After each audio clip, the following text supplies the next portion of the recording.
आज मैं एक इम्पॉर्टेंट लेसन शेयर करना चाहता हूँ। जब मैंने स्टार्ट किया था मुझे लगता था कि क्लाइंट्स तब मिलेंगे जब मैं परफेक्ट डिज़ाइनर बन जाऊँगा, लेकिन एक्चुअली ऐसा नहीं होता। क्लाइंट्स को परफेक्ट डिज़ाइन नहीं चाहिए, उन्हें चाहिए एक क्लियर यूज़फुल डिज़ाइन। इसीलिए अगर आप बिगिनर हो तो वेट मत करो परफेक्ट डिज़ाइन बनाने का।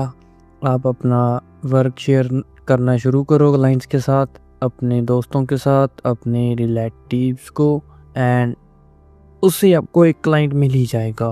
आप जितना कोशिश करोगे क्लाइंट ढूंढने का, आपको उतनी जल्दी क्लाइंट मिलेगा। आज के लिए बस इतना ही, मिलता हूँ आपको नेक्स्ट डे में, तब तक के लिए बाय।